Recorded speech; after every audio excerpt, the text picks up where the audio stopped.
up, fellow movie buffs and film connoisseurs? It is your self-proclaimed cinema shogun here, and the wait is over. All episodes of M.O.D.O.K are now streaming on Hulu, and I couldn't wait. I love M.O.D.O.K. To go ahead and get in the M.O.D.O.K spirit, I went and picked up the M.O.D.O.K Marvel Legends figure. I haven't had a chance to unbox it, but I can't wait to get down to that. I love me some M.O.D.O.K. So let's go ahead and dive into episode 1. Now, right off the bat, the animation here is awesome.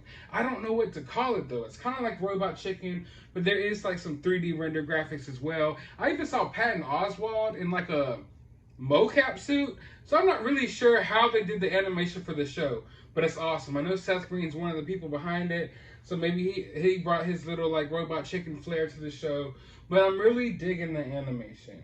This show is very much like a sitcom.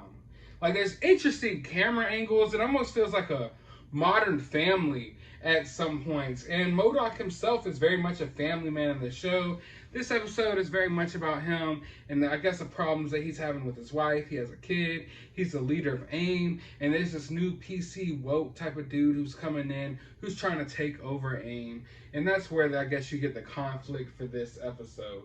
Now, I was wondering if we would see like any cameos or any appearances of other Marvel characters or heroes, and right off the bat, instant Iron Man cameo. So I will go ahead, I think it's a safe bet to say we will definitely see more Marvel heroes in this show. Now, as far as the story goes, I felt like the story was a little weak.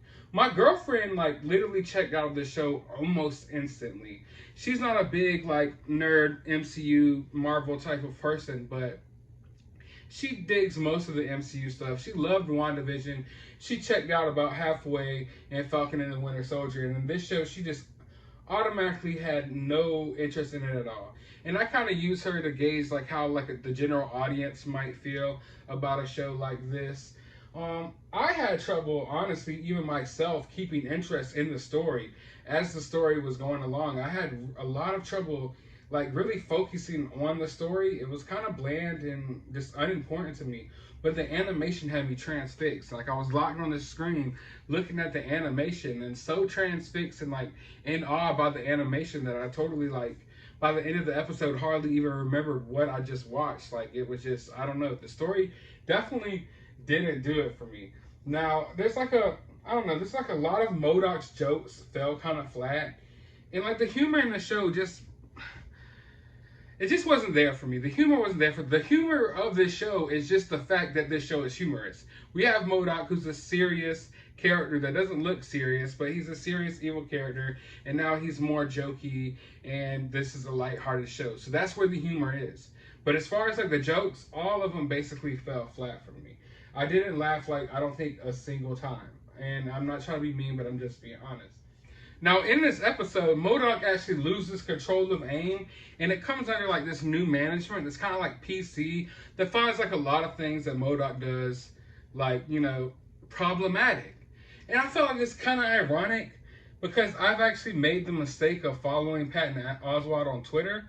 I've always been a fan of his. You know, he's been someone who's been championing the nerd life and pop culture life for a long time. He's been championing that before it was popular, you know? So I always was a fan of Patton, but I'm telling you right now, if you don't have a Twitter account, just never create one.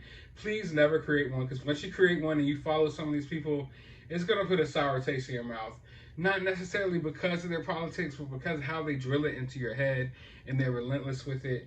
And Patton Oswalt's been one of those people who's been super out there, like, completely sickening with this woke stuff that he spews on Twitter. So I found it kind of ironic that Patton Oswalt is a victim of a woke person basically coming in and taking over AIM in this episode. So I felt like that was kind of weird. But like I said, animation is top tier animation.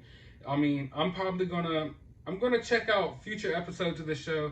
I'm gonna try to stick through the rest of the season, all because of the animation, but not because of the story. Now, that's not to say the story can't get better in episode 2, and I'm hoping to God it does, because something about it just did not catch my interest here, which is weird, because I love Marvel. You can put almost anything Marvel on, and I'm happy, you know? I got M.O.D.O.K here. I was super excited. I had my M.O.D.O.K figure sitting right next to me like a fat baby while I'm watching the show, and I'm just like, man, I felt myself like just wanting to get on YouTube and stuff. It did not hold my interest at all, but I'm hoping it gets better. I don't think it's a terrible show by any means necessary. It's definitely watchable, just like for the animation alone. But I want to know what you guys think. Let me know down in the comments below. Did you like the show? What do you think of the animation? Did you like the story? Let me know all that down in the comments below. While you're down there, hit that thumbs up button, hit that subscribe button, and as always, find some time out of your day to go watch a movie. M.O.D.O.K. M.O.D.O.K.